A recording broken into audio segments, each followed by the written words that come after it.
안녕하세요. 자, 이번 주 24페이지 공인중개사 제도할 차례죠. 어제 합격자 발표를 했는데 합격 인원을 잠깐 한번 살펴보고 진도 들어가도록 하겠습니다. 1차가 18만 4,760명 최종 접수한 인원이 중간에 처음에 접수했다가 환불받은 분들이 또 많이 있더라고요. 원래 32만 명 접수한다고 했는데 지금 30만 명밖에 안 되잖아요. 그래서 약 2만 명 정도는 환불받았어요. 접수해놓고. 시험 보기 10일 전까지만 취소하면 일부 반은 환불해 주거든요. 그래서 최종적으로 18만 4천 명이 1차 응시해가지고 1차 합격자가 3만 2,969명으로서 25.6%가 합격했습니다. 응시자 대비. 그 다음에 2차는 12만 명이 응시해가지고 12만 명이 서류 접수해놓고 응시는 7만 6천 명밖에 안 했습니다. 많이 응시 안 했죠. 서류 접수만 해놓고 중간에 포기했다는 이야기예요. 그래서 최종 7만 6천 명 응시 인원 대비 2만 3,698명이면 31.2%입니다. 작년하고 똑같습니다. 합격률이. 그만큼 난이도 조절을 한다는 이야기예요. 그래서 이제 내년 시험에 1차 합격자가 3만 2천 명인데 이 중에 올해 동차 합격자가 포함되어 있어요. 1만 명이. 그러면 이 동차 합격자를 빼고 내년에 순수하게 1차가 면제되는 분은 2만 2천 명입니다. 작년에도 마찬가지였어요. 작년에 1차 면제되는 분이 2만 2천 명이었어요. 그런데 올해 그럼 작년에 2차만 보시는 분 중에서 1만 명 이상이 불합격했다는 이야기죠. 불합격하고 동차 합격자가 1만 명이 나온 거예요. 그래서 해마다 2차만 봐가지고 절반은 불합격입니다. 2차 보시는 분 중에서. 그 2차만 본다고 안심할 수는 없다는 이야기예요. 그래서 2차도 요즘은 문제를 좀 난이도가 쉽진 않아요. 점수를 고득점 하기는 어렵게 그런 식으로 출제가 됩니다. 물론 60점은 충분히 받을 수 있죠. 이게 3명 중에 1명은 합격했으니까 학원 다니는 분들은 거의 80% 이상 결석만 한 번도 안 하면 제가 볼 때는 90% 이상 합격할 수 있습니다. 시험 볼 때까지 한 번도 결석을 안 하고 어느 정도 예습 복습을 하고 한다면 충분히 가능합니다. 자, 그러면 지난주에 했던 게 뭐냐면 제1조 목적, 그 다음에 2조 용어정의, 3조 중개대상물을 했고요. 그 다음에 이제 오늘 그 중에서 시험에 지난주 한 거 중에서 반드시 출제되는 게 용어의 정의와 중개대상물은 반드시 출제됩니다. 두 문제 반드시 출제되고요. 이번 시간까지는 중요도는 좀 떨어집니다. 24페이지 공인중개사 제도는 보면 법 2조의 2, 그 다음에 4조의 3, 5조, 6조, 7조, 8조까지 해가지고 무려 7개 조문에서 시험에는 한 문제밖에 안 나와요. 그래서 상대적으로 중요도는 떨어지는 편이에요. 나머지 2조, 3조 이런 거는 각 조문마다 시험에 나오니까 이건 다 합해서 한 문제 정도 시험에 출제된다. 자, 그래서 필기하지 않고 교재를 보겠습니다. 교재 26페이지 2번에 양가로 1번 시험 시행기관입니다. 시험 시행기관. 시험 시행기관은 시도지사입니다. 시도지사. 시험 시행기관은 원칙적으로 특별시장, 광역시장, 시도지사입니다. 그래서 여러분들이 지금 현재 산업인력공단에서 주도를 하고 있지만 주민등록지, 주소지, 시도지사 명의로 자격증이 교부됩니다. 여러분들이 어디에서 시험을 보든지 간에 산업인력공단 그 홈페이지 회원 가입할 때 주민등록지 주소를 서울특별시로 입력하면 서울특별시장 명의로 자격증이 교부됩니다. 가령 대전에서 시험을 보더라도 서울특별시장 명의로 자격증이 교부됩니다. 왜냐하면 원칙적인 시도지사 시험 시행기관이 시도지사이기 때문에 그렇습니다. 동그라미 1번을 말씀드렸고요. 그 다음에 동그라미 2번 예외적으로 국토교통부 장관이 시험 시행기관이 될 수도 있습니다. 미리 정책심의위원회 의결을 거쳐서 직접 장관이 시험 문제를 출제하거나 시험을 시행할 수도 있습니다. 그러나 아직까지 한 번도 29번 시험을 실시했는데 장관이 시험을 시행한 적은 한 번도 없습니다. 즉 장관 명의로 자격증이 교부된 적은 한 번도 없습니다. 자, 그래서 동그라미 3번은 보면 뭐냐 하면 만약에 여러분들이 불합격했을 때 소송을 하려면 국토교통부 장관을 대상으로 소송해도 안 되고요. 산업인력공단 이사장 상대로 소송해도 안 되고 시도지사, 주민등록지 시도지사 명의로 불합격을 취소해달라고 소송해야 됩니다. 만약 불합격하면. 근데 현실적으로는 지금 이 시도지사가 산업인력공단에 시험을 위탁했죠. 예, 시험 위탁할 수 있습니다. 공기업 또는 준정부기관이나 협회에 시험을 위탁할 수 있고 현재는 공기업인 한국산업인력공단에 위탁이 되어 있다. 자, 그 다음에 양가로 2번입니다. 양가로 2번에 보면 응시 자격입니다. 응시 자격. 동그라미 1번. 나이, 성별, 학력, 국적 제한 없다. 누구나 다 시험 볼 수 있다. 교도소에 복역 중인 사람도 시험 볼 수 있고요. 신용불량자 시험 볼 수 있습니다. 모두 다. 파산 선고받은 자, 금치산자 다 시험 볼 수 있습니다. 시험 못 보는 건 오로지 두 가지입니다. 동그라미 2번 자격 취소되고 3년 미경과자. 그 다음에 동그라미 3번 부정행위하고 5년 미경과자 시험 볼 수 없습니다. 자, 그래서 제가 오늘 프린터 2장 내드렸습니다. 이 2장만 암기해도 80점 정도는 충분히 받을 수 있습니다. 그래서 3년은 46번에 보면 있습니다. 46번. 46번에 동그라미 5번입니다.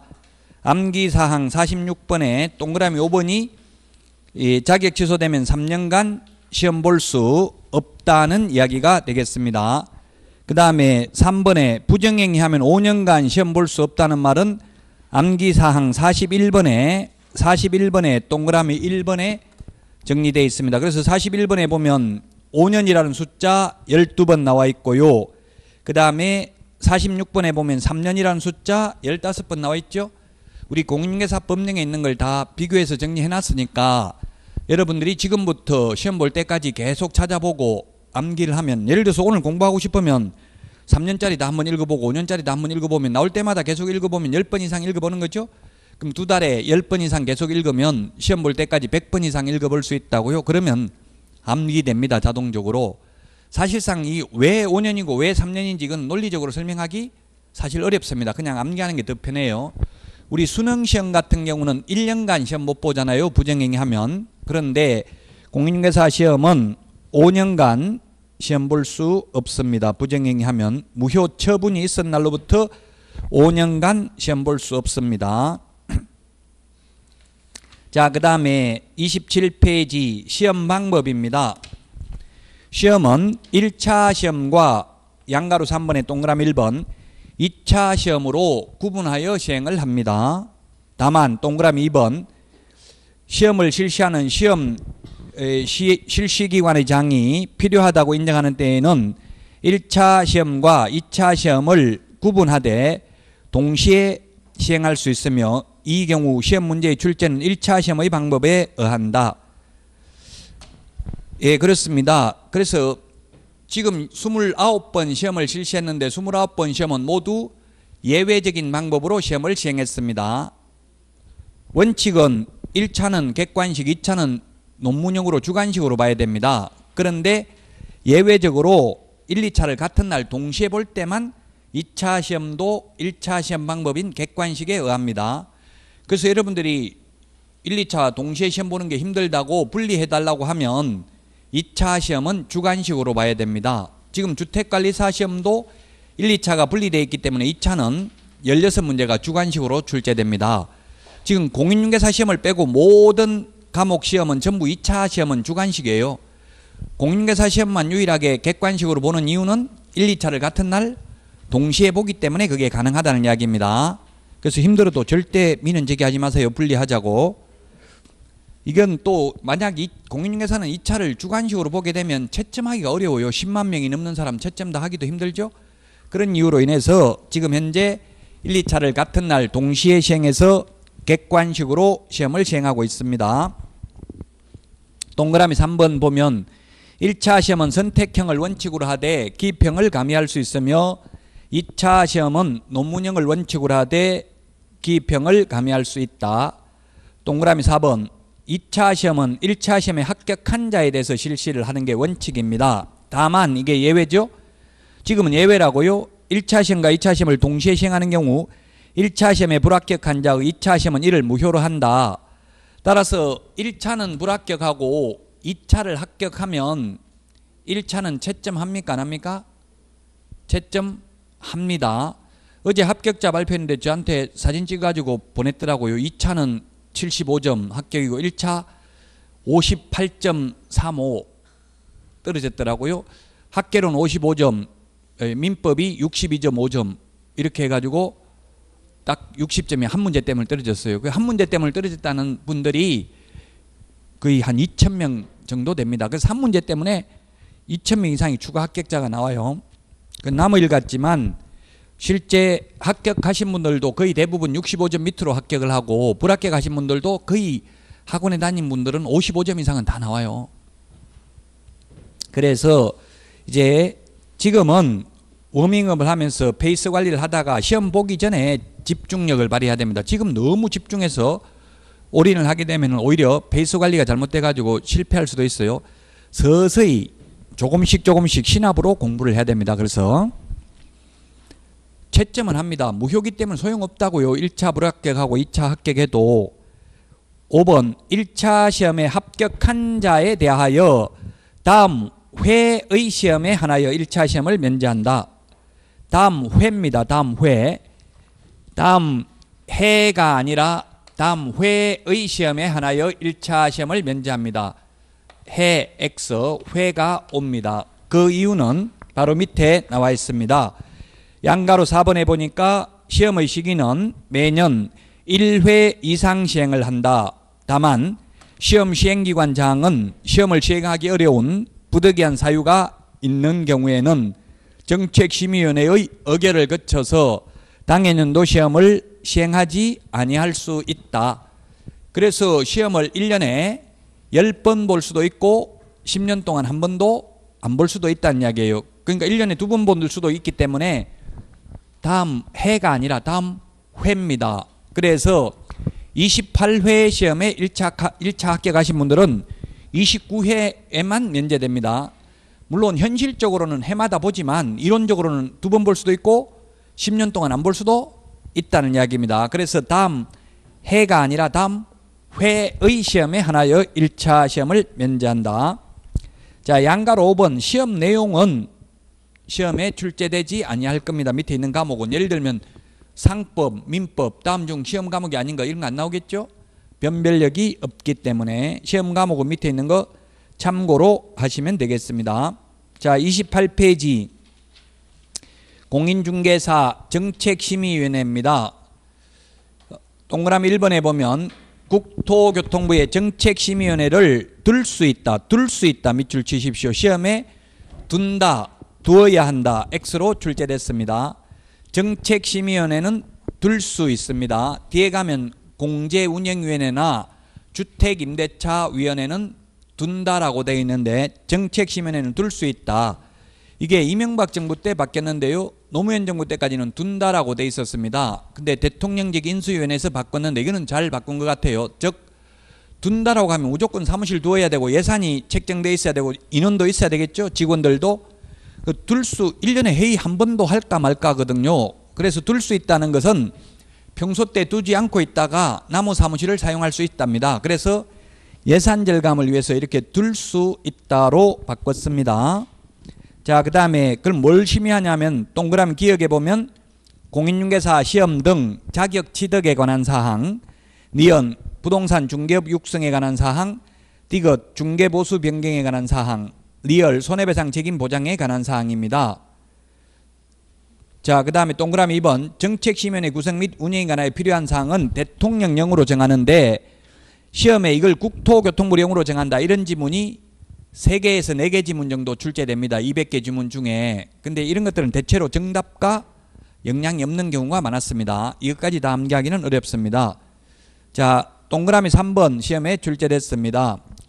공인중개사 정책심의위원회에서 심의한 사항 중에서 공인중개사의 시험 등 공인중개사 자격 취득에 관한 사항의 경우에는 시도지사는 이에 따라야 된다. 시도지사라고 하면 아무 말이 없으면 특별시장, 광역시장, 도지사, 특별자치도지사를 말하죠. 그래서 대전광역시장, 울산광역시장은 시도지사지만 수원시장은 시도지사 아니죠. 이 특별시, 광역시를 말합니다. 동그라미 3번이 출제됐습니다. 어떻게 출제됐냐면 중개 보수에 관한 사항을 심의에 의결한 경우 이에 따라야 된다. 시도지사는 X입니다. 중개 보수는 시도별로 조례로 다르게 정할 수 있죠. 주택의 경우에는. 그래서 중개 보수는 시도별로 달라도 되지만 쉽게 말하면 시험 문제는 시도별로 다르면 안 된다. 지금 서울에 있는 문제나 대전광역시장이 주는 문제나 문제 똑같죠. 그래서 시도의사는 자격 취득에 관한 사항은 따라야 됩니다. 동그라미 3번이 출제됐고요. 자, 그 다음에 동그라미 1 양가로 2번에 정책심의위원회 구성은 위원장 1명 포함입니다. 제외가 아니라 포함하여 7명 이상 11명 이내의 위원으로 구성을 합니다. 각종 위원회는 항상 홀수입니다. 왜냐하면 민주적 정당성을 확보하기 위해서 위원장 포함해서 홀수가 되겠습니다. 자, 그래서 7일은 암기사항 내드린 프린터 39번에 나와 있습니다. 39번에 몇 번에 있나요? 39번에 보면은 동그라미 6번에 있죠? 암기사항 39번에 동그라미 6번 밑줄 치놓으시면 정책심의위원회 위원장 1명을 포함하여 7명 이상 11명 이하 다 암기해야 됩니다. 이런 숫자는 시험에 다 출제됐습니다. 그래서 헌법재판관 9명이고요. 모든 위원회 위원은 전부 홀수입니다. 유일하게 우리나라에서 지금 잘못된 게 국회의원들만 홀수가 아닌 300명 짝수입니다. 그 외에 모든 건 다 홀수입니다. 그래야 민주적 정당성을 확보할 수 있잖아요. 과반수 출석, 과반수 찬성이니까 일반 의결 정족수가. 동그라미 2번 심의위원회 위원장은 국토교통부 제1차관이 되고요. 위원은 다음 어느 하나에 해당하는 사람 중에서 국토교통부 장관이 임명 위촉한다라고 되어 있는데 이 위원장은 국토교통부 제1차관입니다. 위원에 대한 내용은 이번 달에는 생략하겠습니다. 너무나 구체적이니까 이건 다음에 보기로 하고 다만 29페이지 맨 위에 동그라미 3번에 보면 위 2번의 니연부터 2연까지 규정에 따른 위원의 임기는 2년으로 하되 위원의 사임 등으로 새로 위촉된 위원의 임기는 전임 위원 임기의 남은 기간으로 한다. 즉 보궐위원은 남은 기간만 합니다. 그래서 국회의원도 지방의회 의원도 시도지사도 보궐선거를 하면 남은 기간만 합니다. 그런데 우리나라에서 유일하게 대통령은 보궐선거를 해도 새로 임기가 5년 시작됩니다. 그 외에는 전부 남은 기간만 합니다. 자, 이게 무슨 말이냐면 시험에 만약에 모든 위원의 임기는 2년이다 하면 X입니다. 즉 기역은 제외됩니다. 기역이 누굽니까? 그 국토교통부 4급 이상 또는 이에 상당하는 고위공무원단이죠. 그래서 공무원은 임기가 따로 정해진 게 아니라고요. 다른 데 발령 나서 갈 수도 있다는 이야기죠. 공무원을 제외한 위원의 임기는 2년이라는 점. 시험에 따라서 모든 위원의 임기는 2년이다 하면 X입니다. 자, 그 다음에 재척, 기피, 회피라는 말이 있습니다. 재척, 기피, 회피. 재척, 그 다음에 기피, 회피. 이건 인터넷에 검색해 보면 이게 원래 공인중개사법에 먼저 있었던 게 아니라 우리 재판 받을 때 이게 먼저 있었어요. 판사들한테 적용되는 겁니다. 원칙적으로. 만약에 판사가 재판을 하려고 보니까 자기 아들이 피고인으로 와 있어요. 하면 돼요, 안 돼요? 그건 안 되겠죠. 그러면 아들한테 유리하게 할 가능성이 있죠. 그래서 재척이라는 말은 배제되는 사유, 재척, 배제, 빠져야 되는 사유라고요. 만약에 친인척이라든지 이해관계에 있는 당사자가 안건 당사자로 오게 되면은 재척 사유에 해당된다고요. 빠져야 된다고요. 그 재판에서. 마찬가지 우리 정책심의위원회도 이해관계인이 안건 당사자로 오면은 그 심의위원회에서 재척돼야 됩니다. 빠져야 됩니다. 그런데 만약에 법원에서 빼줘야 되는데 판사를 안 빼주면은 스스로 나 우리 아들이라서 재판 못하겠다. 스스로 회피해야 됩니다. 스스로 피해야 됩니다. 이게 스스로 빠지는 게 회피라고 합니다. 자, 그런데 이게는 기피는 뭐냐면 기피는 안건 당사자가 정책심의위원회를 바꿔달라고 위원을 바꿔달라고 요청하는 겁니다. 예를 들면 삼성의 이부진하고 이혼 신청을 한 이무재 상무인가 이분이 재판부 기피 신청했어요. 왜? 판사가 이부진하고 대학 동창이라서 나한테 불리하게 재판할 가능성이 있다 해서 바꿔달라고 해가지고 인용됐습니다. 그게 기피입니다. 그래서 안건 당사자가 정책심의위원회 이 사람 바꿔달라 나한테 불리하게 심의할 가능성이 있다 이렇게 하는 걸 기피라고 합니다. 우리 헌법재판관 기피 신청하고 했어요. 탄핵 심판할 때 바꿔달라고 요청하는 걸 기피라고 합니다. 자, 이번 달에는 용어만 그래서 보도록 하겠습니다. 제척, 기피, 회피라는 용어만 이해하고 있으면 충분히 풀 수 있습니다. 그 다음에 양가로 4번 위원장의 직무는 심의위원회를 대표하고 심의위원회 업무를 총괄합니다. 당연히. 동그라미 2번이 시험에 출제된 적이 있습니다. 위원장이 부득이한 사유로 직무를 수행할 수 없을 때에는 위원장이 미리 지명한 위원 밑줄 치십시오. 위원장이 미리 지명한 위원이 그 직무를 대행합니다. 시험에는 부위원장이 위원장의 직무를 대행한다. 그럴싸하죠? 틀렸어요. 부위원장이 대행하는 게 아니라 위원장이 미리 지명한 위원이 그 직무를 대행합니다. 맨 밑에 양가로 5번에 동그라미 2번 과반수 출석 과반수 찬성이다.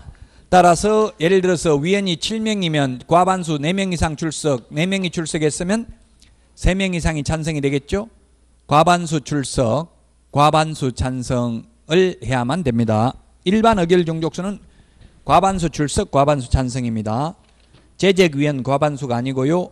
자, 그 다음에 30페이지 위원장은 정책심의위원회 회의를 소집하려면 회의 개최 7일 전까지 당사자에게 통보해야 됩니다. 부득이한 사유가 있는 경우는 회의 개최 전날까지 통보해야 됩니다. 예측된 삶을 살 수 있도록 하기 위해서 그런 거죠. 자, 7일이라는 숫자 암기사항 39번에 있습니다. 암기사항 39번에 몇 번에 있나요? 지금은 한번 찾아봐요. 39번에 14번에 있죠? 암기사항 오늘 내드린 39번에 14번에 보면은 정치핵심위원회 회의 개최 통보라고 돼 있죠? 7일 전까지 통보해야 됩니다. 7일 숫자 시험에 당연히 출제됩니다. 자, 그 다음에 양가로 6번 간사입니다. 심의위원회의 사무를 처리할 간사 1명을 둘 수 있는 게 아니라 둔다 이거는. 그 다음에 간사는 위원장이 국토교통부 소속 공무원 중에서 지명합니다. 위원은 위원장이 지명하는 게 아니라 위원은 국토교통부 장관이 임명 위촉합니다. 정책심의위원회 위원은. 그러나 간사는 위원장이 지명합니다. 자, 수당 등인데 항상 정부에서는 빠져나갈 구멍은 다 만들어놨어요. 예산의 범위 안에서입니다. 예산 없으면 안 줄 수도 있다는 이야기입니다. 예산의 범위 안에서 지급할 수 있다. 반대로 하면 돈 없으면 안 줄 수도 있다. 다만 공무원인 위원이 그 소관 업무와 직접적으로 관련하여 심의위원회에 출석하는 경우에는 그러하지 아니하다. 심의위원회 예산에서는 지급하지 않는다는 이야기입니다. 자, 그 다음에 시행령에서 규정한 사항 이외에 심의위원회의 운영 등에 관하여 필요한 사항은 심의위원회 의결을 거쳐 위원장이 정한다. 이런 걸 어렵게 내려면 위원장이 정한다 대신에 국토교통부령으로 정한다. 이렇게 하면 X인데요. 이런 거는 진짜 어려운 문제입니다. 그래서 감으로 풀 수밖에 없어요. 그것까지 다 암기하기는 사실상 어렵습니다. 자, 그래서 밑에 30페이지 문제를 보면요. 틀린 것은 했는데 답만 보면 3번입니다. 심의위원회에서 중개보수 변경에 관한 사항을 심의에 의결한 경우 시도의사는 이에 따라야 된다. 보수를 따르는 게 아니라 자격 취득에 관한 사항을 따라야 된다 했죠. 그 보수는 시도별로 다를 수도 있습니다. 따라서 3번입니다. 문제를 지금 보는 이유가 문제를 보면 어떻게 공부해야 될지를 역으로 방향을 잡을 수가 있어요. 기출문제거든요. 이게 있는 문제들이 다. 기출문제가 가장 중요하다. 모든 과목은 그 기출문제가 계속 반복된다. 약간의 그 응용을 해서. 자, 그러면 31페이지 시험의 출제입니다. 양가로 1번에 동그라미 1번입니다. 시험 시행기관장은 부동산 중개 업무 및 관련 분야에 관한 학식과 경험이 풍부한 자 중에서 시험 문제 출제 선정, 검토 및 채점을 담당할 자를 출제위원이라고 합니다. 출제위원을 임명 위촉합니다. 산업인력공단 이사장이 하는 게 아니라 시험 시행기관의 장이 합니다. 시험 시행기관의 장은 시도지사라고 했죠.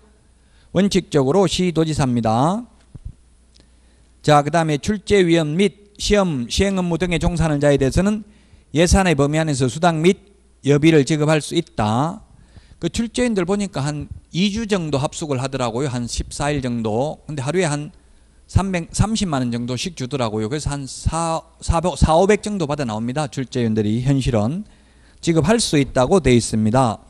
동그라미 2번 출제위원으로 임명 위촉된 자는 시험 시행기관장이 요구하는 시험 문제의 작성 또는 채점상 유의사항 및 서약서 등에 따른 준수사항을 성실히 이행하여야 한다. 그게 뭐냐 하면은 출제위원으로 들어가면 각서 쓴다더라고요. 죽을 때까지 출제위원 들어갔다는 말 하지 않는다. 문제 유출하지 않는다.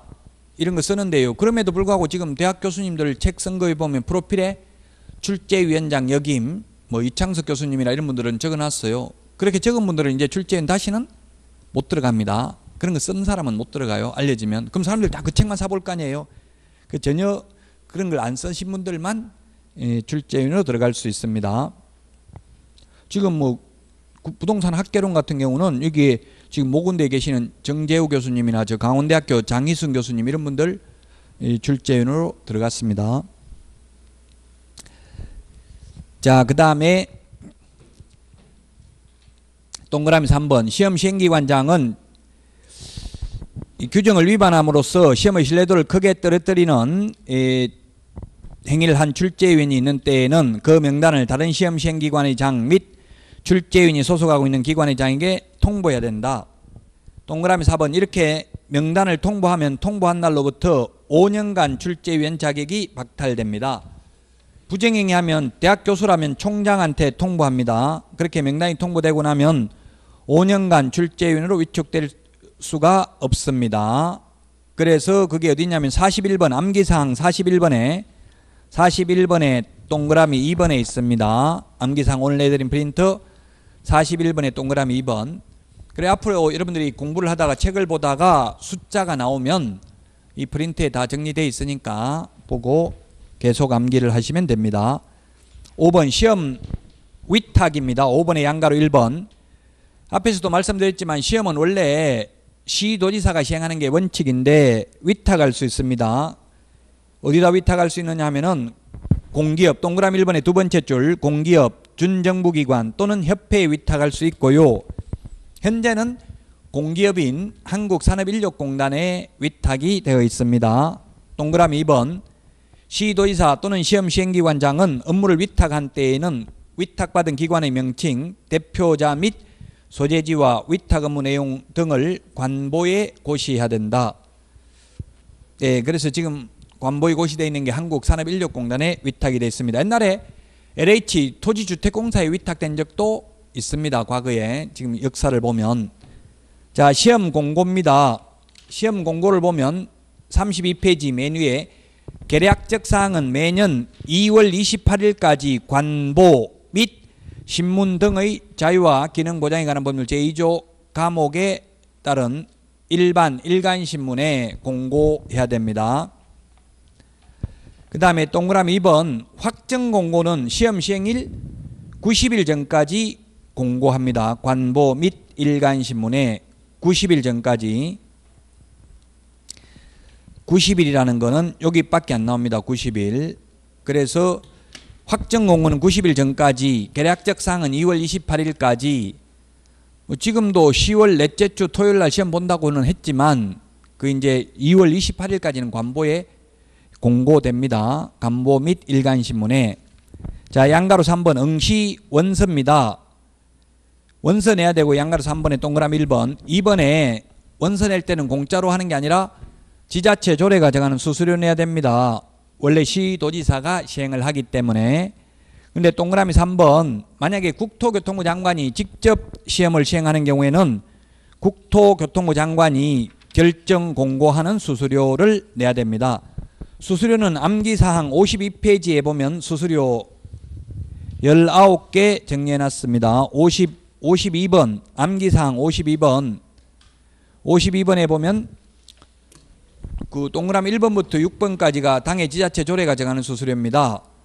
거기 52번에 동그라미 1번, 2번. 동그라미 1번, 2번이 뭐냐면 시도조례입니다. 1번, 2번 시도조례입니다. 응시수수료, 자격증 재교부 수수료는 시도조례입니다.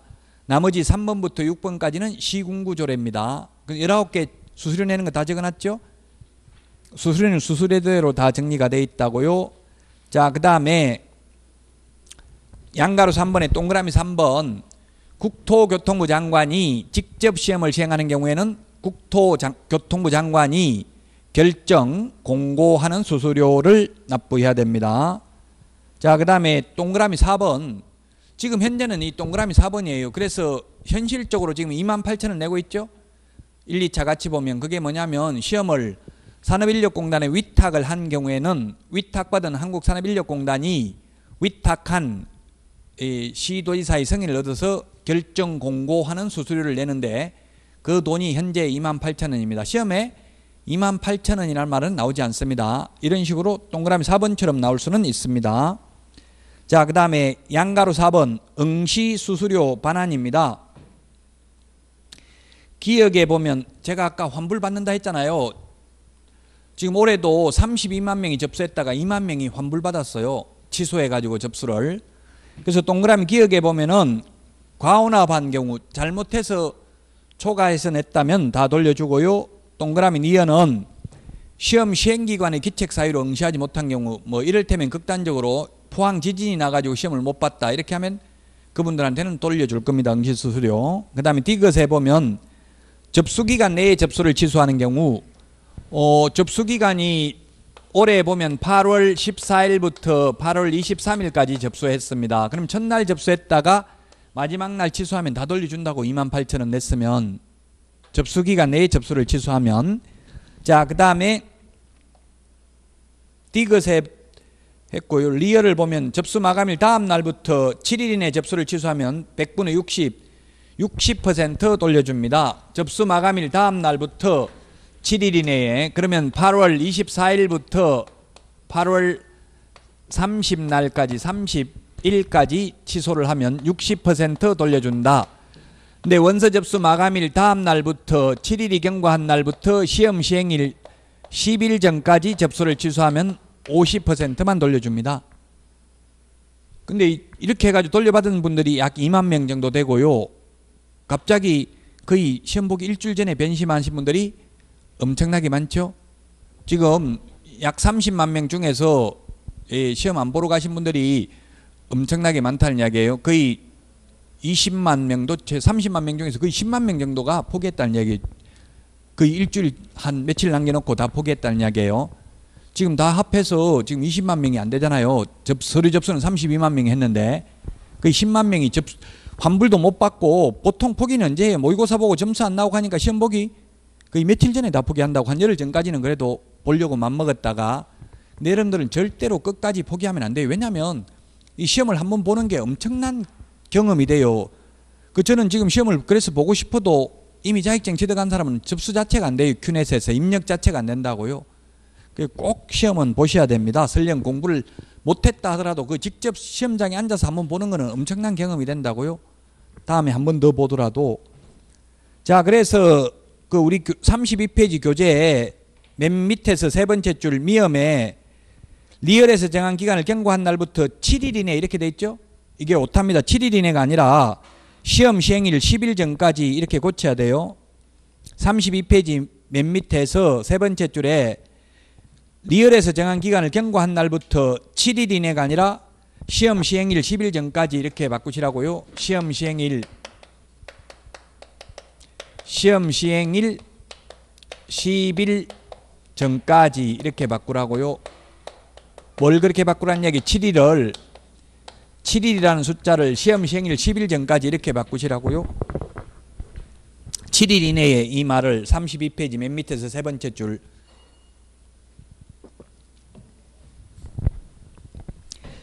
프린터에는 10일, 7일 당연히 다 정리가 되어 있습니다. 7일, 10일 나올 때마다 여러분들이 그래서 자꾸 찾아보셔야 됩니다.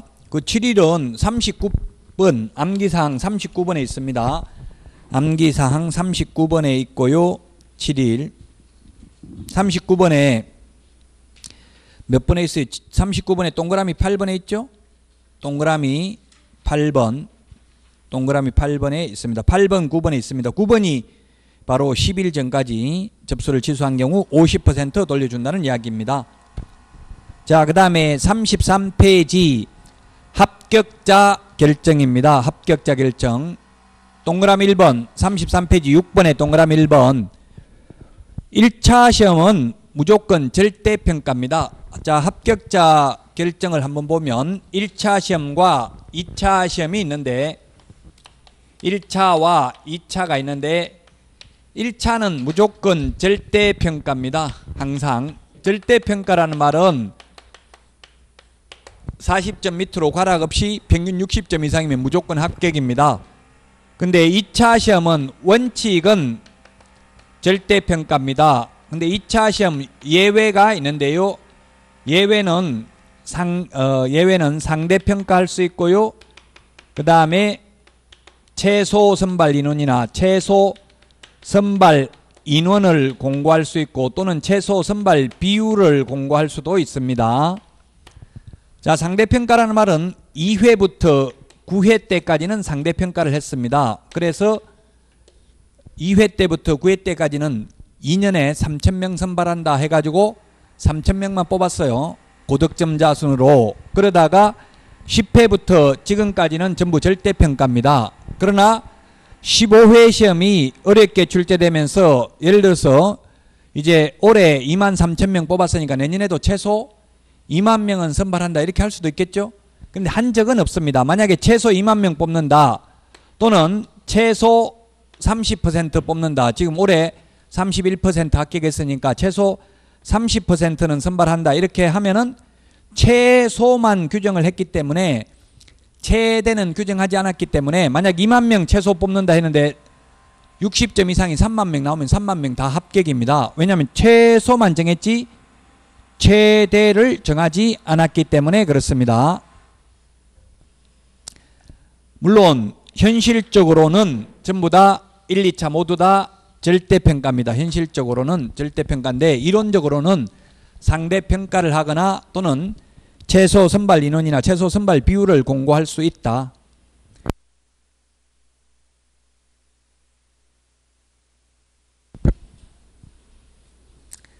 자, 33페이지에 있는 내용을 말씀드렸고요. 그래서 맨 밑에 표에 나와 있는데 지금 이때까지 시험 방법은 모두 예외적인 방법으로 시험을 실시했다고 했습니다. 원칙적인 방법으로 시행하는 게 아니고 표에 정리가 되어 있습니다. 자, 그 다음에 34페이지입니다. 합격자 공고와 자격증 교부입니다.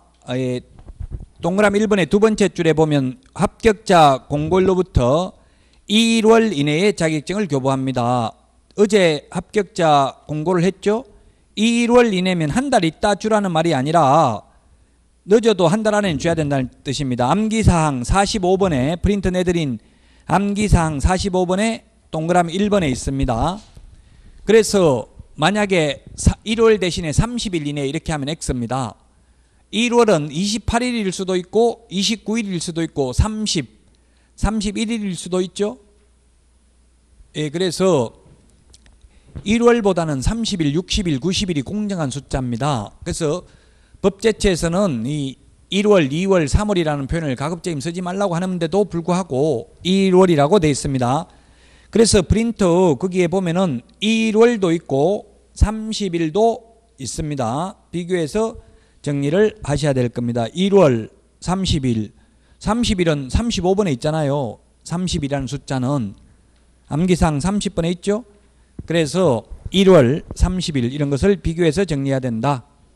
자, 다음은 34페이지 7번의 동그라미 2번입니다. 자격증을 분실, 훼손, 못 쓰게 된 경우 재교부 신청할 수 있습니다. 다만 재교부 신청은 교부한 시도지사에게 재교부 신청을 합니다. 그리고 동그라미 4번 자격증 교부는 전자적 처리가 불가능한 특별한 사유가 있는 경우를 제외하고는 전자적 처리가 가능한 방법으로 작성 관리되어야 합니다. 예, 자격증 재교부 자격증을 교부한 시도지사입니다. 자격증을 교부한 시도지사 사무소 관할 시도지사라고 하면 X입니다. 암기사항 54번 맨 밑에 있습니다. 암기사항 54번 암기사항 54번 맨 밑에 보면 자격증 재교부 동그라미 1번에 있죠. 교부한 시도지사라고요. 교부한 시도지사, 사무소 관할 시도지사가 아니라 누구라고요? 교부한 시도지사에게 동그라미 3번에 교부한 시도지사 재교부 신청을 해야 됩니다. 암기사항 54번에 맨 밑에 보세요. 그 맨 밑에 보니까 7번까지 나와 있잖아요. 사무소 관할 시도지사인지. 그 맨 밑에 6번, 7번 청문과 의견 진술기에만 사무소 관할 시도지사고 나머지는 전부 교부한 시도지사잖아요. 54번의 맨 밑에 만약에 가령 여러분이 대전광역시에서 자격증을 교부받았다면 서울에 가서 분실해도 대전광역시장한테 재교부 신청해야 된다 이 말입니다. 교부한 시도지사에게 서울서 자격증 받아가지고 제주도 가서 분실해도 서울시장에게 재교부 신청해야 돼요. 저 같은 경우도 재교부 신청을 2번이나 받아봤어요. 자격증 2개 다 재교부 신청 받았어요. 왜냐하면 제가 1999년도 자격증을 취득했는데 지금 걸어놓고 중개업을 하니까 사람들이 저 어린애 쟤 누구냐 자꾸 물었어. 짜증나가지고 사진 바꾸려고 자격증 재교부 했어요. 그냥 옛날 사진에다 사진만 떼고 붙이면 안 되죠. 재교부 받아야 돼. 돈 내고 그 재교부를 받아보니까 교부한 시도지사에 가니까 저 같은 경우 경기도지사한테 받았는데 경기도청에 직접 가니까 2만 원이고요. 제가 살고 있는 시군구에도 되더라고. 왜냐면 업무가 위탁돼 있거든요. 전부 다. 그럼 위탁 수수료 만 원대 내고 2만 원 내고 제가 살고 있는 군포시에서 받든지 아니면 경기도청에 직접 가면 만 원, 군포시에서 하니까 2만 원 이렇더라고요. 위탁 수수료가 있어요. 근데 만약에 대전이나 서울이면 직접 가면 되는데 강원도나 경상북도나 너무 멀면 차비 들어갈 바에 차라리 자기가 살고 있는 시군구에 신청해도 되겠죠. 업무 위탁이 돼 있으니까 업무를 위탁할 수 있습니다. 자, 그 다음에 그 전자적 처리 동그라미 4번 전자적 처리가 돼 있기 때문에 어제도 지금 그 다른 곳에서 강의하는데 질문하시더라고요. 자격증 따가지고 오히려 자격증 있다고 하면 취직이 잘 안 된다 하던데 없다고 속이고 취직하면 안 됩니까? 묻던데 돼요 안 돼요? 물론 가능할 수도 있는데 그분이 만약에 고용신고를 한다면 고용신고서에 주민등록번호를 적어야 되거든요. 주민등록번호만 적으면 그걸 입력하면 자동적으로 자격증 있는 게 다 떠버려요. 만약 고용신고를 한다면 들통나겠죠. 사장이 고용신고 안 하고 그냥 뭐 고용했다면 모를 수도 있기는 합니다. 근데 원칙적으로는 안 된다고 봐야 되겠죠. 고용신고를 하는 게 원칙이니까. 그래서 이제 전자적 처리가 가능하다고 전부 다 전산화되어 있기 때문에 주민등록번호만 입력하면 다 떠버려요. 저도 제 주민등록번호 입력하니까 자격증 2개 있는 거 다 뜨더라고요. 예, 그래서 저만 2개 있는 줄 알 때만 2개, 3개 딴 사람이 엄청나게 많더라고 우리나라에. 주로 이제 강의하는 분들이 계속 보다 보니까 합격하는 경우가 많아요. 자, 그래서 전자적 처리가 가능하기 때문에 그 암기사항 51번을 보면 암기사항 51번 한번 보세요. 암기사항 51번에 1번부터 3번까지는 자격증을 제출 안 합니다. 암기사항 51번에 보면 왜 등록 신청할 때도 소속공인회사 고용신고할 때도 분사무소 설치신고할 때도 전부 다 자격증을 제출 안 한다고요. 왜? 주민등록번호만 입력하면 다 자격증이 있는지 다 나오니까 그 이유가 뭐냐면 옛날에 남의 자격증을 위조해가지고 등록을 하다 적발된 사례가 있어요. 그래서 이제는 자격증 제출 안 받고 직접 전산으로 확인한다는 이야기예요. 진위 여부를. 그래서 이제 자격증 사본을 제출할 필요도 없습니다. 여러분들 자격증 따도 제출할 필요가 거의 없어요. 이제는 그냥 게시해 놓으면 돼요. 사무실에. 못 믿겠다는 이야기예요. 정부에서는 이제 위조된 건지. 그래서 직접 시도의사한테 확인한다고 되어 있는데 그 시도의사한테 확인하는 게 그냥 전산으로 확인하는 거예요. 사실은. 8번 부정행위한 게 시험 부정행위 하면 몇 년간 시험 못 본다고 했어요? 5년간 시험 볼 수 없다고 했습니다. 부정행위를 한 출제위원, 부정행위를 한 수험생 모두 5년간 암기사항 41번에 있고요. 암기사항 41번에 동그라미 1번에 있죠. 자, 그래서 우리 교재 교과서 34페이지 맨 밑에 숫자 비교 정리 30일, 1월 이런 것들도 별표해 놓으시고 34페이지 맨 위에 알아두기 박스 안에 있죠. 이런 거 비교해서 정리해야 된다고요. 30일과 1월을 비교하셔서 정리를 하셔야 된다. 자, 다음은 35페이지에 보면은 문제를 보도록 하겠습니다. 틀린 것인데 이렇게 시험에 출제됐어요. 합격자 공고일로부터 2개월 이내에 자격증을 교부해야 된다. 2개월이 아니고 얼마라고 했어요? 1개월이라고 했죠? 따라서 1개월, 2개월 암기해야 되겠죠? 2개월은 38번에 있잖아요. 암기사항 38번에 보면 2개월에 대해서는 또 나와 있어요. 암기사항 38번에 2개월 있고요. 37번에 60일 있고 다 비교해놨죠? 이 두 장만 계속 암기하면 돼요. 근데 수업을 안 들으면 이게 무슨 말인지 모르겠죠. 그런 것도 있어요. 줄여가지고 수업을 계속 듣게 하려고. 수업 안 들으면 결국은 떨어지니까 듣게 만드는 거예요. 안 들어도 제 인생에 영향을 미치는 게 아니라 여러분들이 수업 안 들으면 결국은 나중에 고득점 하기가 힘들어요. 인내심을 가지고 참아야 돼요. 다 알고 있어도 끝까지 참고 수업은 계속 들어야 돼요. 지금은 오히려 모르니까 듣기 쉬워요. 그런데 다 알면 더 이상 듣기 싫거든요. 들을 거 없다 이렇게 되는데 그래도 그때도 참고 들어야 돼요. 그래야 결국 합격할 수 있어요. 시험지를 받아보면 합격인지 불합격인지 스스로 알아요. 전부 다 아는 것 같다 이런 느낌 들면 합격이죠. 근데 문제 보니까 전부 다 헷갈리고 하나도 제대로 아는 게 없다. 거의 불합격이라고 봐야 돼요. 60점 받는 게 쉽다면 쉬울 수 있고 어렵다면 어려워요. 60점이라는 게. 찍어가지고는 절대 60점 안 나오죠. 확률적으로는. 전혀 모른다면. 자, 그래서 1번이 틀렸습니다. 2월이 아니고 뭐요? 자격증 교부는 1개월 이내 자격증 교부하고요. 자, 그 다음에 2번도 또 3년 나왔죠. 숫자 다 암기해야 되겠죠. 자격 취소되고 나면 3년간 시험 못 본다. 부정행위하면 5년간 못 본다고 했죠. 그 다음에 3번 자격증 재교부는 어디다가 신청한다고 했어요? 교부한 시도지사라고 했잖아요. 사무소 관할 시도지사가 아니라 교부한 시도지사라고 했습니다. 교부한 시도지사. 암기사항 54번에 맨 밑에 있다고 했어요. 암기사항 54번 맨 밑에 보면은 교부한 시도지사 있잖아요. 맨 밑에 보면 있어요. 자, 그 다음에 4번 자격증 대여란 다른 사람이 그 자격증을 이용하여 공인중개사로 행세하면서 공인중개사 업무를 행하려는 것을 알면서도 그에게 자격증 자체를 빌려주는 것을 말한다. 그래서 양도대여인지 아닌지는 사회통념상 실체적 진실을 보고 판단해야 됩니다. 예를 들면 계속 개업공개사가 서명날인하다가 예식장 간다고 한번 자리 비우는 사이에 실장이 직원이 개업공개사 도장을 직접 찍어버리고 그냥 자필도 직원이 해버렸다 하더라도 딱 한 번만 그렇게 했다면 그걸 양도대여라고 보기는 어렵다. 판례가. 그런데 사실상 자격증 빌려주고 계약서에는 그 개업공개사 도장 찍는 날은 비워뒀다가 일요일날 가가지고 몰아가지고 전부 다 자필 서명은 직접 개업공개사가 했다 하더라도 그건 또 양도대여에 해당된다고 실질적으로 계약서 작성할 때는 관여하지 못했잖아요. 근데 어제 뉴스에 나왔던데 자격증 양도대여, 등록증 양도대여, 그 다음에 부동산 거래 신고 거짓으로 한 경우 신고하면 포상금 받거든요. 포상금 받은 사례가 하나도 없대요.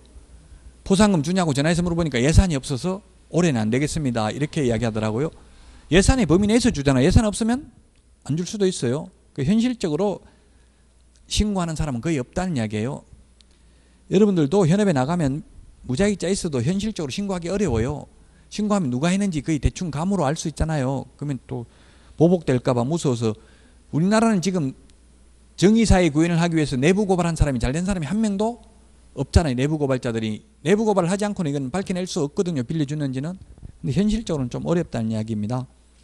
5번 다른 사람에게 자기 성명을 사용하여 중개업무를 하게 한 경우 자격을 취소해야 된다. 공인중개사가. 자기 성명을 사용하게 하는 거하고 양도대여하고 똑같아요. 그래서 공인중개사가 자기 성명을 사용하게 하면 자격 취소고요. 개업공인중개사가 자기 성명을 사용하게 하면 등록증 양도대여나 똑같기 때문에 등록 취소예요. 공인중개사가 자기 성명을 사용하게 하면 자격 취소라고요. 공인중개사 자격증 양도대여와 똑같기 때문에. 이게 왜 이런 조문이 생겼냐면 옛날에 없었는데 나중에 양도대여 했지 이렇게 하니까 나는 양도대여가 아니고 성명만 사용하라고 했는데요. 이렇게 주장하는 거예요. 사실 성명을 사용하게 하는 게 결국은 대여잖아요. 따지고 보면. 그래서 양도대여와 동일하게 처벌합니다. 지금 내용은 엄청나게 많아요. 4조부터 8조까지 조문 숫자는 엄청나게 많은데 비해서 공부할 분량이 많은데 비해서 여기 통틀어서 한 문제 출제가 된다. 그 이유는 변별력이 없기 때문에 그렇습니다. 공인중개사 공부하러 오는 분들은 대충 이 내용을 60점 이상이면 합격이다 다 알고 왔잖아요. 그래서 시험에 출제 빈도는 낮은 편이다. 자, 여기까지 하고 쉬었다가 36페이지 등록 절차부터 하도록 하겠습니다.